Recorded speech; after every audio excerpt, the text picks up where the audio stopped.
بسم الله الرحمن الرحيم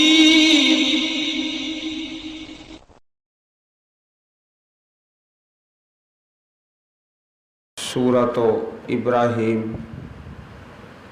پارہ نمبر 13 سورت کا رکوع نمبر 2 وَإِذْ تَأَذَّنَ رَبُّكُمْ لَئِن شَكَرْتُمْ لَأَزِيدَنَّكُمْ وَلَئِن كَفَرْتُمْ إِنَّ عَذَابِي لَشَدِيدٌ وَقَالَ مُوسَى إِن تَكْفُرُوا أَنْتُمْ وَمَنْ فِي الْأَرْضِ جَمِيعًا فَإِنَّ اللَّهَ لَغَنِيٌّ حَمِيدٌ أَلَمْ يَأْتِكُمْ نَبَأُ الَّذِينَ مِنْ قَبْلِكُمْ قَوْمِ نُوحٍ وَعَادٍ وَثَمُودَ وَالَّذِينَ مِنْ بَعْدِهِمْ لَا يَعْلَمُهُمْ إِلَّا اللَّهُ جَاءَتْهُمْ رُسُلُهُمْ بِالْبَيِّنَاتِ فَرَدُّوا أَيْدِيَهُمْ فِي أَفْوَاهِهِمْ وَقَالُوا إِنَّا كَفَرْنَا بِمَا أُرْسِلْتُمْ بِهِ وَإِنَّا لَفِي شَكٍّ مِّمَّا تَدْعُونَنَا إِلَيْهِ مُرِيبٍ قالت رسلهم أفي الله شك فاطر السماوات والأرض يدعوكم ليغفر لكم من ذنوبكم ويؤخركم إلى أجل مسمى قالوا إن أنتم إلا بشر مثلنا تريدون أن تصدونا عما كان يعبد آباؤنا فأتونا بسلطان مبين قالت لهم رسلهم إن نحن إلا بشر مثلكم ولكن الله يمن على من يشاء من عباده وما كان لنا أن نأتيكم بسلطان إلا بإذن الله وعلى الله فليتوكل المؤمنون وما لنا ألا نتوكل على الله وقد هدانا سبلنا ولنصبرن على ما آذيتمونا وعلى الله فليتوكل المتوكلون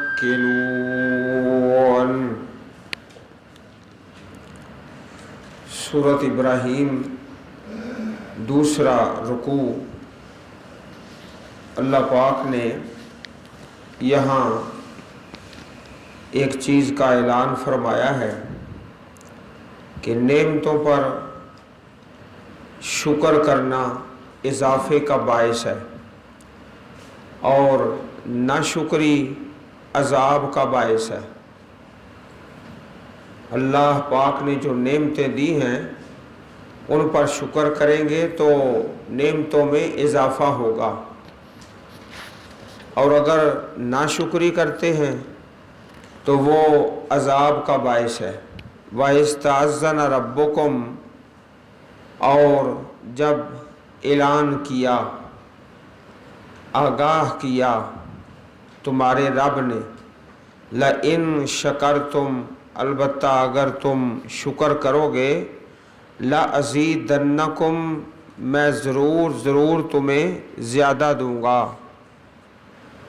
وَلَئِن كَفَرْتُمْ، اور اگر تم کفر کرتے ہو ان عذابی لشدید، تو بلا شبہ میرا عذاب بہت شدید ہے، بہت سخت ہے۔ اللہ تعالیٰ کی نعمتیں کس قدر ہیں، انسان شمار کرنا چاہے شمار نہیں کر سکتا، گن نہیں سکتا۔ آکسیجن ہے، استعمال کر رہا ہے ہر انسان، لیلم و نہارا، دن اور رات میں، نہ اس کا کوئی بل ہے نہ اس میں کوئی مشقت ہے۔ سورج ہے، سورج کی روشنی ہے اور اس کی حرارت جو فصلوں اور پودوں اور درختوں کے لیے ضروری ہے، کس قدر اللہ پاک کی عظیم نعمت ہے۔ ہر جگہ میسر ہے اور اس میں کوئی مشقت نہیں، کوئی اس میں بل نہیں ہے مہینے بعد یا سمائی یا سالانہ۔ اس طرح اللہ پاک کی نعمتیں گنتے جاؤ اور انسان کے وجود کے اندر کتنی چیزیں ہیں جو کام کر رہی ہیں پورے تسلسل کے ساتھ۔ دل ہے، جگر ہے، آنکھیں، کان، زبان۔ لَإِن شَكَرْتُمْ لَأَزِيدَنَّكُمْ، شکر کرو گے تو زیادہ ہی دوں گا۔ کاروبار ہے، اس میں اللہ کا شکر کریں، اللہ پاک نے بڑی برکت دی ہے، کافی منافع ہو رہا ہے۔ پھر کیا ہوگا؟ پھر واقعی زیادہ منافع ہوگا۔ اور اگر کفر کرتے ہیں وَلَئِن كَفَرْتُمْ، بہت مندہ پڑ گیا ہے، تو پھر حقیقتاً ہی مندہ پڑ جاتا ہے، پھر اللہ کی پکڑ نازل ہوتی ہے۔ ان عذابی لشدید، بے شک میرا عذاب، میری پکڑ وہ بڑی سخت ہے۔ یہ اللہ پاک کی توفیق ہے، جس رب نے ہم سب کو اس توفیق سے نوازا ہے کہ ہم اللہ کی کتاب کے لیے مل بیٹھتے ہیں۔ اس وقت کو ہم غنیمت سمجھتے ہیں اور اپنے رب کا شکر ادا کرتے ہیں۔ یا اللہ تیرا شکر ہے، تو نے توفیق بخشی تو ہم تیری کتاب کی محبت میں جمع ہو گئے، پھر اللہ تعالیٰ مزید توفیق دیں گے۔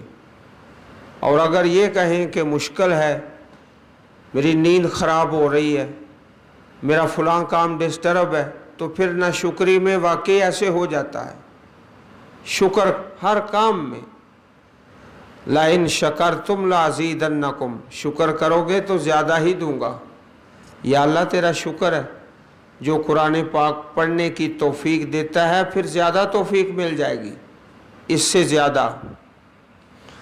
اور اگر ناشکری والا پہلو ہے تو پھر ان عذابی لشدید۔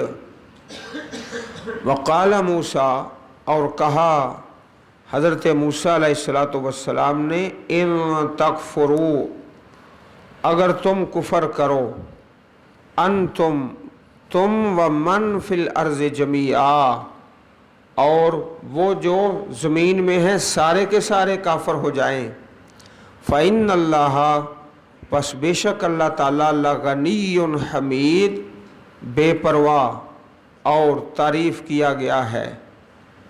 اس آیت کریمہ میں اللہ تعالیٰ کی ایک شان کا تذکرہ ہے۔ وہ شان کیا ہے؟ بے نیازی، بڑا بے نیاز ہے۔ اللہ الصمد، ایک ہمارے دوست ہیں، اٹھتے بیٹھتے زبان پہ یہی جاری رہتا ہے، اللہ الصمد، بے نیاز ہے۔ تو اس آیت کریمہ میں بھی اللہ تعالیٰ کی بے نیازی کا تذکرہ ہے۔ سارے کفر کر دیں، اللہ تعالیٰ کا کوئی نقصان نہیں۔ سارے مومن صالح بن جائیں، اللہ پاک کا فائدہ کوئی نہیں۔ نفع نقصان تو انسان کا اپنا ہے۔ صحیح مسلم شریف میں حضرت ابو ذر رضی اللہ تعالی عنہ سے حدیث مروی ہے، حدیث قدسی ہے۔ اس حدیث پاک میں بھی اللہ پاک کی شان بے نیازی کا تذکرہ ہے۔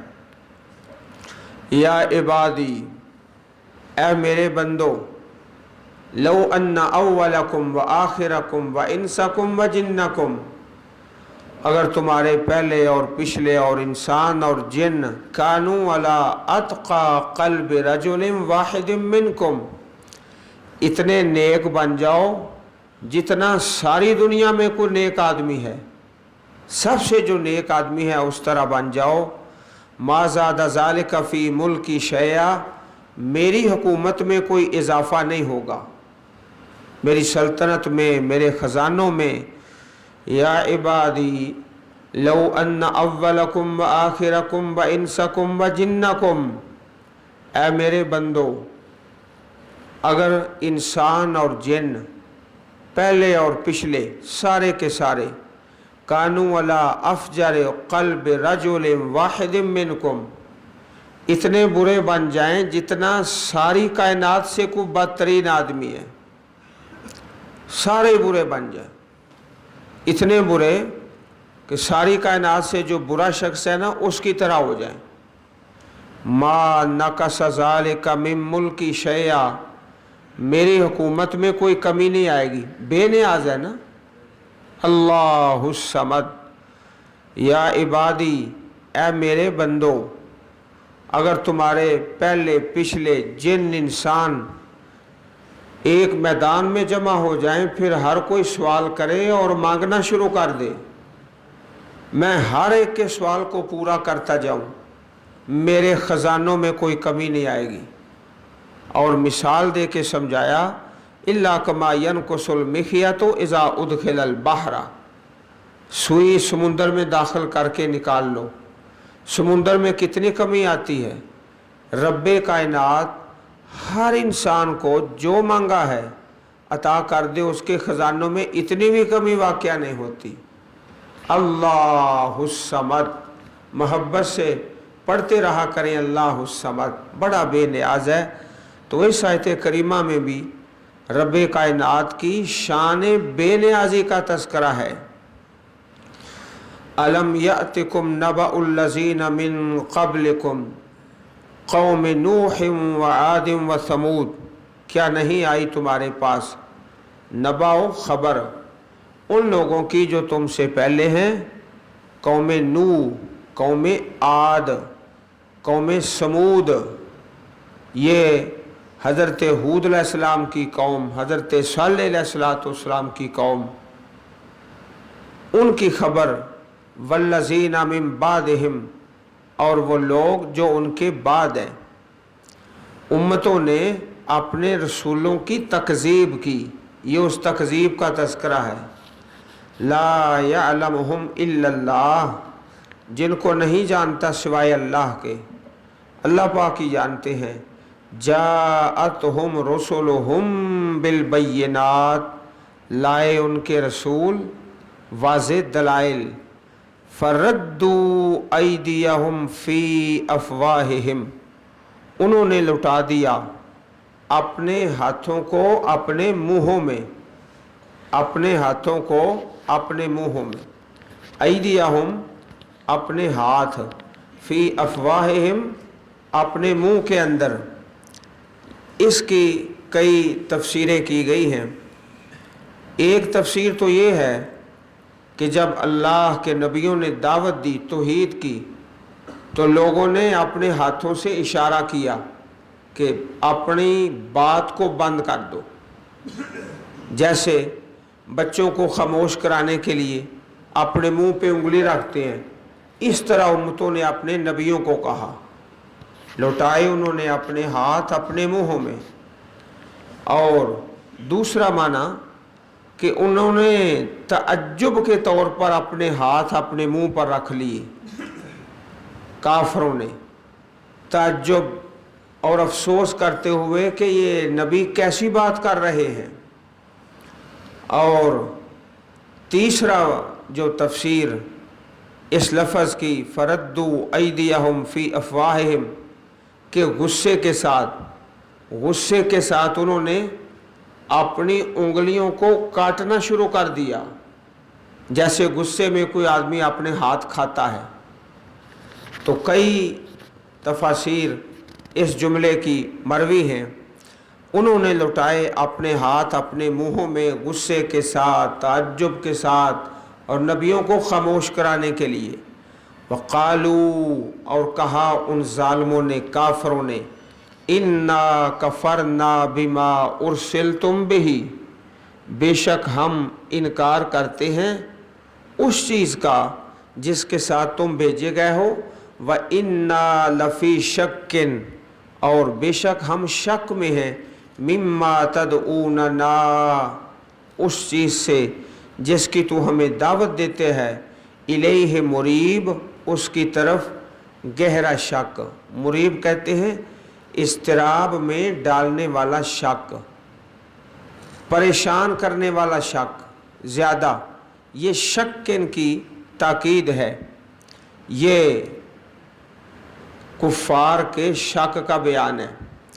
قالت رسلہم، کہا ان کے رسولوں نے، یہ صیغہ ہے جمع کا، رسلہم، تو اللہ کے سارے پیغمبروں نے اکٹھے نہیں کہا، بلکہ ہر نبی اپنے اپنے دور میں اپنی اپنی امت کو کہتے رہے۔ رسلہم، کہا ان کے رسولوں نے، یہ رسولوں کی جماعت، تو ہر پیغمبر ہر نبی ہر رسول اپنے اپنے دور میں اپنی قوم کو کہتے رہے۔ صیغہ جمع کا ہے، اکٹھا ہے لیکن بیان الگ الگ ہے۔ اب فی اللہ شک فاطر السماوات والارض، اللہ کے بارے میں شک کرتے ہو جو آسمان و زمین کا پیدا کرنے والا ہے۔ یہ جھگڑا جو ہے انبیاء کرام کا اور کفار کا، یہ بیان ہو رہا ہے، اور دلیل بڑی زبردست دی ہے۔ فاطر السماوات والارض، اللہ تعالیٰ تو آسمانوں زمینوں کو پیدا کرنے والا ہے، اس اللہ کے بارے میں شک کرتے ہو۔ عزیز بھائیو، آپ اپنے گھر میں چلے جائیں، کچن میں، باورچی خانہ میں، وہاں آپ جا کر دیکھتے ہیں بڑا بہترین سالن ہے، پکا ہوا ہے، مٹن ہے، اس کے ساتھ روٹیاں پکی ہوئی ہیں، تیار ہیں، سالن بھی تیار ہے، روٹی بھی تیار ہے، اور اس کے ساتھ ایک چائے کا تھرماس بھرا ہوا ہے۔ آپ کیا سمجھیں گے کہ سارا کام خود بخود ہو گیا ہے؟ کسی نے سالن نہیں پکایا، کسی نے روٹی نہیں پکائی، کسی نے چائے نہیں پکائی اور تھرماس نہیں بھرا، خود بخود سارا کام ہو گیا ہے۔ کیا آپ سوچیں گے؟ نہیں، آپ کہیں گے ہمارے گھر والوں نے، کسی عورت نے، کسی خاتون نے یہ سارا کام کر دیا ہے، والدہ نے کیا ہے، بیٹی نے کیا ہے، بیوی نے کیا ہے، ہمشیرہ نے کیا ہے، کسی نے تو کیا ہے نا۔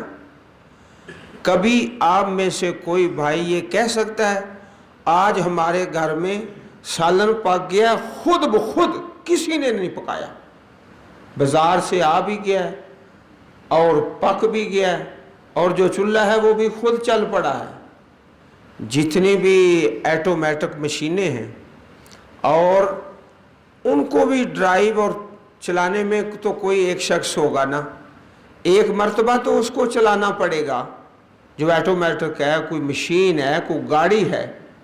عجیب بات ہے، ایسا تو کبھی آپ دعویٰ نہیں کر سکتے کہ ہمارے کچن میں خود بخود کھانا ہی پک کے تیار ہو گیا ہے۔ اب فی اللہ شک فاطر السماوات والارض، اللہ کے بارے میں شک پڑ گیا ہے جو آسمان و زمین کو پیدا کرنے والا ہے۔ خود کوئی پنکھا نہیں بن گیا، کوئی جہاز نہیں بن گیا، کوئی موبائل نہیں بن گیا، آسمان زمین خود کیسے بن گیا اور انسان خود کیسے بن گیا؟ اس کو بنانے والا کوئی نہ کوئی ہے۔ عزیز بھائیو، چھوٹے چھوٹے بچے ہیں، معصوم ہیں، بالکل چھوٹے، تو ایک بچے کے سر پہ کوئی چوٹ لگی، اب وہ روتا ہے، تو رو کر کیا کہے گا؟ مجھے کسی نے مارا ہے۔ تو آپ لاکھ اسے کہیں کہ خود بخود تیرے سر پہ کچھ چیز لگ گئی ہے، تسلیم نہیں کرے گا، چھوٹا سا بچہ ہے، نہ مجھے کسی نے مارا ہے، روئے گا، چیخے گا مجھے کس نے مارا ہے، اس کو تلاش کرے گا اور اس کا پیچھا کرے گا، وہ کوئی بڑا آدمی نہیں ہے، چھوٹی عمر کا بچہ ہے. اب فی اللہ شک فاطر السماوات والارض، بچہ سمجھتا ہے کہ مجھے کسی نے مارا ہے تو مجھے تکلیف ہوئی ہے. کیا اللہ کے بارے میں شک ہے جو آسمان و زمین کو پیدا کرنے والا ہے؟ اتنا بڑا نظام اور اتنی بڑی کائنات. یدعوکم لیغفر لکم من ذنوبکم، وہ تمہیں دعوت دیتا ہے، بلاتا ہے تاکہ بخشے تمہارے گناہ.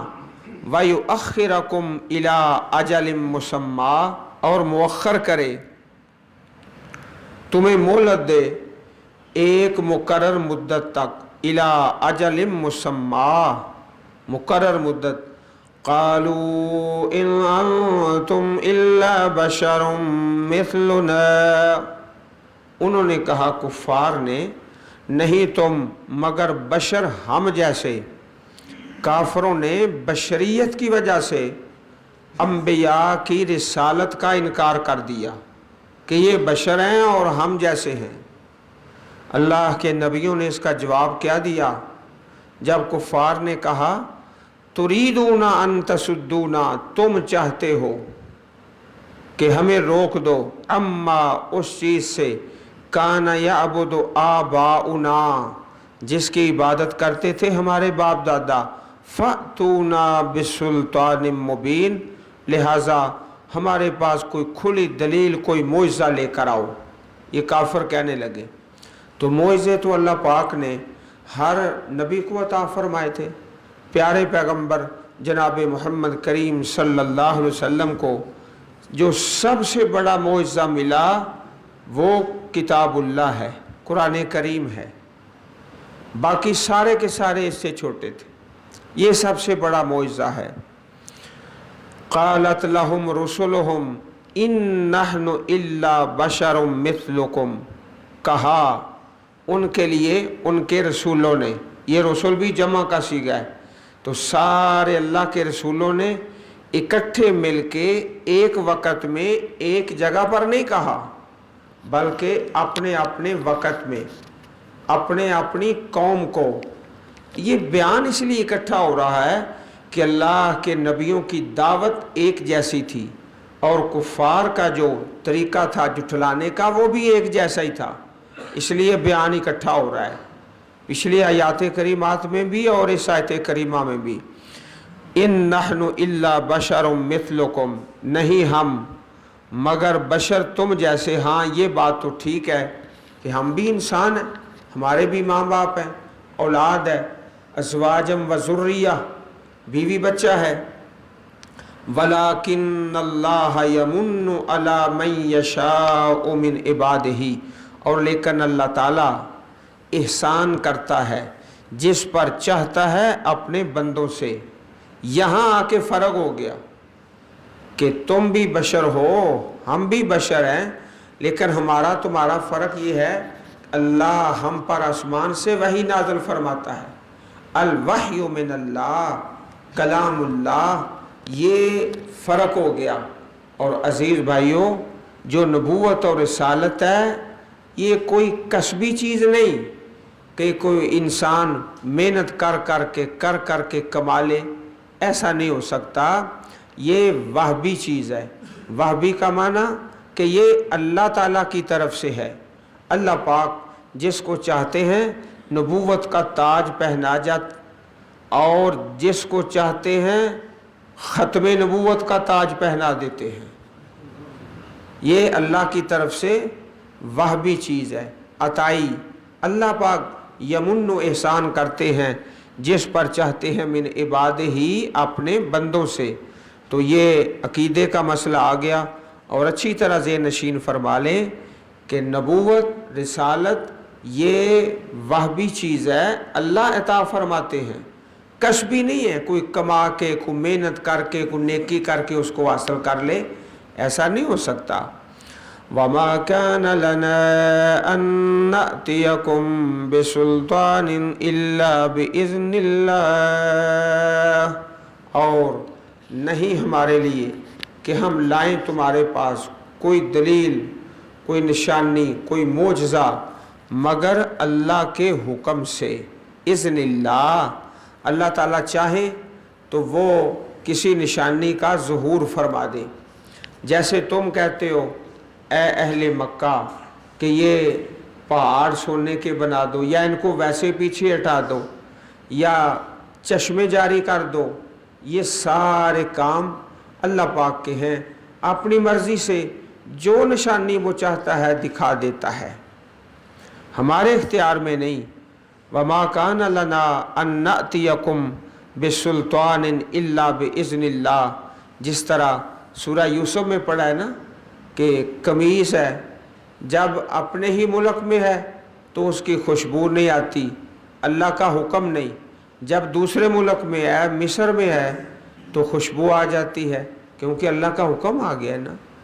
الا باذن اللہ وعلی اللہ فلیتوکل المؤمنون. اور اللہ ہی پر توکل کرنا چاہیے ایمان والوں کو. توکل اور بھروسہ حدیث پاک میں آتا ہے اللہ پر اس طرح توکل جس طرح پرندہ توکل کرتا ہے. تغدو خماسا وتروح بطانا. صبح نکلتا ہے بھوکا، شام کو پیٹ بھر کے آتا ہے. اس کی فیکٹری کوئی نہیں، دکان بھی کوئی نہیں، زمین بھی کوئی نہیں، محنت کر رہا ہے. اور نکلتا کس وقت ہے؟ صبح صبح. تو یہ بہترین وقت ہے کام کا جس وقت پرندے کام شروع کر دیتے ہیں. صبح ہوئی تو کام شروع، مغرب کا وقت ہے تو کام ختم، فیکٹری بھی بند اور دکان اور مارکیٹ بھی بند، اور یہ واپڈا کے مسئلے خود بخود حل ہو جائیں. پرندے سے رہنمائی لے لیں، دن کی روشنی سے فائدہ اٹھا لیں، پھر یہ لوڈ شیڈنگ کا مسئلہ بھی حل ہو جاتا ہے خود بخود. وَمَا لَنَا أَلَّا نَتَوَكَّلَ عَلَى اللَّهِ وَقَدْ هَدَانَا سُبُلَنَا. اور کیا ہے ہمیں کہ ہم نہ توکل کریں اللہ پر، اور تحقیق اس نے رہنمائی کی ہماری سبلنا، ہمارے راستوں کی، ہماری راہیں. سبل یہ جمع ہے سبیل کی، سبیل ایک راستہ اور اس کی جمع سبل زیادہ. اللہ پاک نے ہدایت کے راستوں کی رہنمائی فرما دی کہ یہ اللہ کا حق ہے، یہ والدین کا حق ہے، بہن بھائیوں کا حق ہے، یہ اولاد کا حق ہے. تمام ہدایت کے راستے ان کی رہنمائی فرما دی. وَلَنَصْبِرَنَّ عَلَى مَا آذَيْتُمُونَا. اور ہم ضرور صبر کریں گے اس بات پر جو تم ہمیں اذیت دیتے ہو. تم اللہ کے نبی کہہ رہے ہیں، اکٹھے نہیں، اپنے وقت میں، اپنے دور میں، اپنی قوم کو ہر نبی یہ کہہ رہا ہے کہ ہم صبر کریں گے اس پر جو تم ہمیں اذیت دیتے ہو، تکلیف دیتے ہو. وَعَلَى اللَّهِ فَلْيَتَوَكَّلِ الْمُتَوَكِّلُونَ. اور اللہ تعالیٰ پر توکل کرنا چاہیے توکل کرنے والوں کو، بھروسہ کرنے والوں کو. فَلْيَتَوَكَّلِ الْمُتَوَكِّلُونَ. توکل کے لائق صرف ایک ذات ہے، وہ اللہ رب العالمین کی ذات ہے. سب سے مضبوط سہارا اور آسرا وہ اللہ تعالیٰ کا ہے. حضرت لوط علیہ السلام کے متعلق پڑھا ہے کہ جب فرشتے آ گئے، اللہ کے فرشتے انسانی شکل میں، تو قوم بہت برے ذہن کی مالک تھی. انہوں نے سمجھا کہ اب یہ ہمارا شکار آ گیا ہے. تو جناب لوط علیہ السلام نے اس خواہش کا اظہار کیا، کاش کہ میرے پاس کو قوت ہوتی، او آوی الی رکن شدید، یا کوئی مضبوط آسرا سہارا میری قوم برادری ہوتی. تو پیارے رسول صلی اللہ علیہ وسلم نے حضرت لوط علیہ السلام کے لیے دعا فرمائی، یرحم اللہ لوطا، اللہ لوط پر رحمت کرے علیہ السلام. لقد کان یاوی الی رکن شدید، وہ مضبوط سہارے کی طرف توکل کرتے اور آسرا لیتے تھے. تو تو عزیز بھائیوں، توکل صرف اللہ رب العالمین کی ذات پر۔ اللہ احکم الحاکمین ہم سب فقیروں کو قرآن کریم پڑھنے اور سمجھنے اور اس پر عمل کی توفیق عطا فرمائے، آمین۔ سبحان ربک رب العزت عما یصفون وسلام علی المرسلین والحمد للہ رب العالمین۔